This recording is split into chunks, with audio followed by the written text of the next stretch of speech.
Hello दोस्तों, कैसे हैं आप लोग। और उम्मीद करता हूँ आप लोग बहुत अच्छे होंगे। आज फिर मैं आपके लिए एक भूत की कहानी लेके आया हूँ। कुछ दोस्तों की कहानी है। वैसे तो भूतों से सबको डर लगता है, पर कुछ लोग होते हैं जिनको भूत अच्छे लगते हैं, या उनके बारे में पढ़ना या सुनना या जानने की रुचि बहुत रहती है। ऐसे ही कुछ दोस्त, ये पहली बात मैं आपको बता दूं, ये कहानी इंडिया की नहीं है, ये कहानी बाहर की है।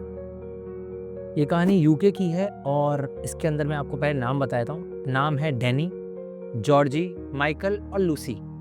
ये 4 दोस्त हैं जो मिलके एक ग्रुप बनाते हैं और बात करते हैं भूतों की। ये कुछ पैरानॉर्मल जो इन्वेस्टिगेटर्स होते हैं ना, जो भी पैरानॉर्मल इन्वेस्टिगेटर्स होते हैं ना, उनके पास जो गैजेट्स होते हैं, ये कुछ वो बाहर से खरीद के ले आते हैं और बहुत सी हॉन्टेड जगहें जाते हैं और वहाँ पे उन गैजेट्स को ऑन करके देखते हैं और खुद को एक पैरानॉर्मल रिसर्चर कहने लग जाते हैं। 1-2 महीना बीतता है और फिर इनको एक घर में ना एक डॉल मिलती है। एनाबेल की बात नहीं हो रही है, बट हाँ, लुक लाइक एनाबेल। अगर आप एनाबेल को भी देखो ना, तो उस फिल्म के अंदर भी एनाबेल को सिर्फ लास्ट में एक सीन में ही दिखाई है। एनाबेल जैसी पिक्चरों में दिखाते हैं ना, हॉरर है और ऐसी है, वो बिल्कुल एक सिंपल डॉल है। मैं आपको दिखा देता हूँ, कुछ ऐसी डॉल है वो। और एनाबेल डॉल के बारे में ये कहते हैं कि उसको श्रापित चीज़ों में से एक माना जाता है। लॉरेन वॉरेन ने जब उसकी इन्वेस्टिगेशन की थी, तो उसको अपने घर में बेसमेंट में एक जगह दे दी थी। खैर, इसके बारे में हम बाद में बात करेंगे। हम इस डॉल के बारे में बात करने वाले हैं। ये डॉल एक बच्चे की डॉल थी और मतलब ये उसको वहाँ से लेके आए थे अपने पास इन्वेस्टिगेट करने के लिए। अब उसको इनके पास भी, जहाँ भी ये जाते थे भूत प्रेतों की जगहें, अब पता क्या होता है, एक ऑरा होता है इंसान का।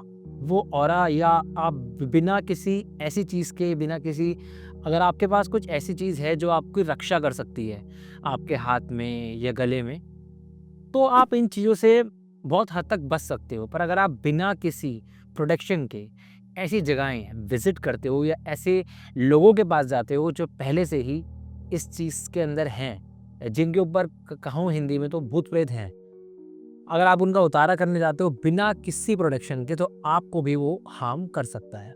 अब इन चारों के साथ भी ऐसे ही हुआ। ये एक जगह जाते हैं जिसके ऊपर एक्सोर्सिज्म हो रखा होता है।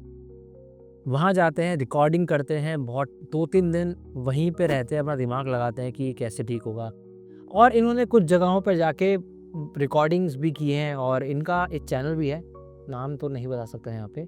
बट इनके साथ कुछ ऐसा हुआ पैरानॉर्मल, जो ये आज भी याद रख के उस चैनल को बंद कर दिया है। और ये थोड़ा क्रीपी होने वाली ये कहानी।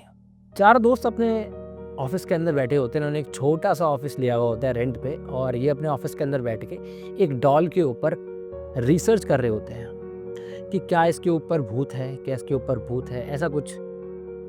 अब जो उसके अंदर मेन कैरेक्टर है वो है डैनी, क्योंकि डैनी को ही सबसे पहले पता लगा कि ये डॉल कर्स है। होता क्या है कि ये चारों ऑफिस में बैठ के बात कर रहे होते हैं भूत प्रेतों की। ये जिस एग्जॉर्सिज्म से अपने घर आए होते हैं, वहाँ पे ये उस डॉल के ऊपर बहुत सारे रिसर्च कर रहे होते हैं, अपने मीटर्स लेके, अपने रिसर्चर जो लेके घूमते हैं ना अपने पास गैजेट्स, उनसे उस डॉल को रिसर्च कर रहे होते हैं उसके ऊपर। डैनी कहता है कि मैं आज रात को यहीं पे रहूँगा और देखूँगा कि स्टॉल के अंदर सच्ची में कुछ ऐसा है जैसे ये लोग कह रहे हैं। अब जॉर्जी, माइकल और लूसी ये अपने घर चले जाते हैं। रात के कुछ बज रहे होते हैं, 12:30-1। ये बैठा होता है अपनी चेयर के ऊपर और नॉर्मली वो वीडियो देख रहा होता है जिसके ऊपर लास्ट एग्जॉर्सिज्म हुआ था, जो ये रिकॉर्ड करके आए थे। अब इसका ना मीटर जो इनके पास होता है, वो 6-7 मीटर इनके पास होते हैं और वो बीप करने लग जाते हैं रात को। अब जब वो रात को बीप करने लग जाता है तो ये थोड़ा डर जाता है और अपने दोस्तों को फ़ोन करता है कि यार मुझे ना कुछ अजीब सा लग रहा है। कहता है क्या हो गया भाई, क्या सब ठीक है? तो कहता है मुझे अपने ही ऑफिस में डर लग रहा है। कह रहा है कैसी बात कर रहा है यार, तुझे अपने ही ऑफिस में डर लग रहा है, तुझे अपने ही ऑफिस में फील हो रहा है कि यहाँ पे कुछ पैरानॉर्मल है। ऐसा होता है कि ऑफिस है, नीचे टेबल है और ऊपर एक लाइट है। वो लाइट ये बात कर रहा होता है, लाइट धम से आके टेबल पे गिर जाती है और टेबल के ऊपर जो कांच होता है, ये बहुत सारी चीज़ें रखी होती हैं, वो बिखर जाती हैं, टूट जाती हैं और उस कैबिन के अंदर, उस ऑफिस के अंदर एक अंधेरा छा जाता है। उसको बहुत सारी क्रीपी आवाज़ें उस डॉल के पास से आ रही होती हैं। अब सब दोस्तों को ये अपने ऑफिस बोलता है आने के लिए वापस। तो जो लड़की होती है लूसी, अब जब वो डॉल उठाती है और कहती है ये डॉल मुझे कुछ कर सकती है, तुम्हें ऐसा लगता है? तो लूसी के हाथ पे एक स्क्रैच आ जाता है और उसमें से खून निकल रहा होता है। कहता है कि मुझे लगता है कि इस डॉल के अंदर कोई सेफ्टी पिन टाइप की कोई चीज़ होगी। अब डॉल को देखते हैं ऐसे आगे पीछे करके, डॉल के उंगलियों पे लूसी का खून लगा हुआ होता है। ये देख के तीनों बहुत डर जाते हैं और डैनी, जो उनको दूर से देख रहा है ये होते हुए, ये फादर को फ़ोन कर देता है। अब ये चारों आपस में बैठते हैं और बात करते हैं कि ऐसा कैसे हो रहा है, हमारे मीटर जो है वो बीप बीप बीप बीप आवाज़ क्यों निकाल रहे हैं। जब तक फादर नहीं आते ना इनके ऑफिस के अंदर, इनको ऐसा लगता है कि कोई इनके आसपास घूम रहा है सराउंडिंग में, और कोई ऊपर से बार बार नीचे आ रहा है। इनके गेट पे कोई खटखटा रहा है, बार बार इनका वॉश बेसिन के अंदर जो टैप है उसको कोई ऑन या ऑफ कर रहा है। अभी लूसी जो होती है ना, वो बहुत तेज चीखने लगती है, चिल्लाने लगती है। इतने में कुछ देर बाद गेट पे खटखट होने लगती है। 2 मिनट बाद फादर आते हैं, इनका नाम है एंथनी, फादर एंथनी। ये गेट बहुत देर से खटखटाते हैं और खोलने डैनी जाता है और डैनी सब कुछ बताता है कि ऐसे ऐसे हम ये डॉल लेके आए थे। तो फादर इनसे पूरा पूछते हैं कि तुम लास्ट कहाँ गए थे।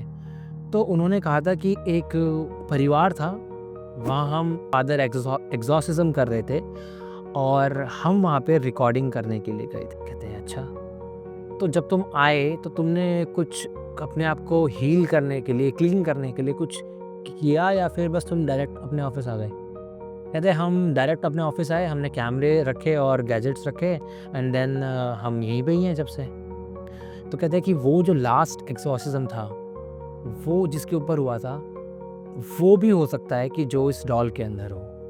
ये डॉल पहले श्रापित थी कि नहीं उसका तो नहीं कहा जा सकता, बट अभी ये डॉल कर्ज है, ये मैं बोल सकता हूँ। क्योंकि इस डॉल के ऊपर तुम अगर उस डॉल का जो, कैसे बताऊँ, जो डॉल थी ना जब आई थी तो वो एक नॉर्मल डॉल थी, बट अभी उसका जो फेस था एक क्रीपी फेस के अंदर बदल गया था। हर जगह से उसका फेस रेड और ब्लैक होने लग गया था। ऐसा लग रहा था कि डॉल को किसी ने जलाने की कोशिश की हो। अब होता क्या है कि फादर कहते हैं कि हर आदमी का अपना एक ऑरा होता है और ऑरे से ऊपर अगर वो काम करता है, जैसे मैं आपको बताता हूँ कि अगर कोई भगत जी होते हैं, पंडित जी होते हैं, मौलवी, फादर, तो इनका भी एक ऑरा है। ये भी अपने साथ कुछ ऐसी शील्ड लेके चलते हैं ताकि वो चीज़ इनको हार्म ना कर पाए। बट अगर आपके पास कोई ऐसी चीज़ है ही नहीं जो आपको प्रोटेक्शन दे पाए और फिर आप ऐसी जगहों पे जाते हो, तो आपको हार्म होना तो निश्चित है।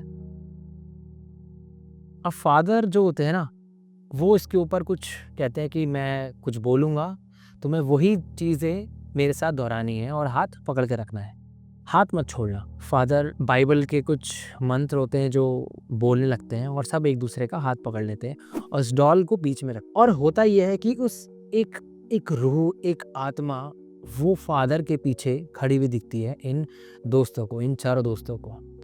जो उनमें से एक दोस्त है जॉर्जी, उसको सबसे पहले वो दिखाई देता है। सबसे पहले वो हाथ छोड़ता है, हाथ छोड़ के भागने की कोशिश करता है गेट से।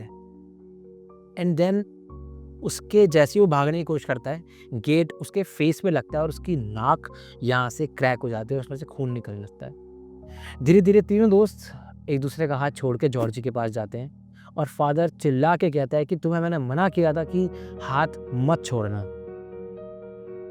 अब एक रूह जो उस डॉल के अंदर से निकल के इनके ऑफिस के अंदर घूम रही थी, इन चारों को हॉन्ट करती है और फादर को भी वो हॉन्ट करती है, पर फादर को उतना हॉन्ट नहीं कर पाती जितना ये चार दोस्तों को कर पाती है। फादर वहाँ से चले जाते हैं और ये चारों दोस्त पूरी रात डरते हैं, और जब ये चारों आँख खोलते हैं तो 7 से 8 दिन बीत चुके होते हैं और 7 दिन बाद जब ये अपनी आंखें खोलते हैं, ये सातों दोस्त अपने अपने बेड के नीचे मिलते हैं। हाँ, हॉस्पिटल नहीं, किसी ऐसी जगह नहीं जहाँ पे इनको बचाव हो सके, अपने बेड के नीचे। ये आर्टिकल मेरे पास कुछ इसी तरीके से आया था। कहते हैं कि ये 7 दोस्त जब उठते हैं, वापस मिलते हैं और फादर को फ़ोन करते हैं, तो फादर कहते हैं कि मुझे लगा कि शायद तुम ज़िंदा नहीं बचे होगे उस रूह को देखने के बाद, क्योंकि वो रूह कोई नॉर्मल रूह नहीं थी। कहते हैं क्रिश्चियनिटी के अंदर एक डीमन होता है, वो उस डॉल के अंदर था। ये डीमन आपने बहुत जगह, शायद उसकी कुछ एक मूवी भी आई थी, एस्मोडियस करके एक डीमन था। जिस घर में ये गए थे, वो एक कल्ट था, वो जो ये घर था ना, वो एस्मोडियस की पूजा करता था, उसका पूरा खानदान तो नहीं बचा। आखिरी में उसका जो बच्चा था और उसकी वाइफ थी, वो उस घर में रहने आते हैं और वो ही इन लोगों को बुलाते हैं कि हमारे घर में बहुत सारी चीज़ें हॉन्टिंग हो रही हैं। जब इनका एग्जॉर्सिज्म होता है तो ये लोग जाते हैं उनका वीडियो बनाने। और उस डॉल के अंदर एक डीमन था, उसका नाम था एस्मोडियस। ये चारों जब अपने बेड से बाहर निकलते हैं, चारों मिलते हैं, फादर को जब फ़ोन करते हैं तो फादर को यकीन ही नहीं हुआ कि ये चारों बच गए, क्योंकि फादर ने उस डीमन को देखा था। तभी फादर वहाँ से भाग गए थे, बोले तो वहाँ से चले गए थे, क्योंकि फादर की बात इन चारों लोगों ने नहीं मानी थी। अगर वो फादर जैसा ये चारों लोग चाहते तो ये बच सकते थे, पर फादर ने जैसा कहा ये नहीं बचे। फादर ने बोला था इनको हाथ पकड़ के रखना, बट इन लोगों ने हाथ छोड़ दिया था। सो दोस्तों, आज की कहानी इतनी ही थी। और अगर आप भी डीमंस के बारे में जानना चाहते हैं मेरे से, या डीमंस के लिए चाहते हैं कि मैं कुछ वीडियोस बनाऊं, तो आप मुझे नीचे लिखो कमेंट में डीमन। मैं जितने भी क्रिश्चियनिटी के अंदर डीमंस हैं, मैं उनके ऊपर वीडियोस लेके आऊँगा नई और आपको बताऊंगा कि सच मामले में हकीकत में डीमंस होते हैं और उनके रियल पैरानॉर्मल एक्सपीरियंसेस मैं आपको बताने वाला हूँ इन वीडियो के माध्यम से। तो कमेंट करो डीमन, समझ आता है। मेरी वीडियो अच्छी लगती है तो लाइक करो, सब्सक्राइब करो और शेयर करो यार। तुमने वीडियो देखते हो तो सब्सक्राइब तो करके जाओ। तो मिलते हैं अगले एक वीडियो में, जब तक के लिए इन चीज़ों से सुरक्षित रहें और जितना हो सके दूर रहें।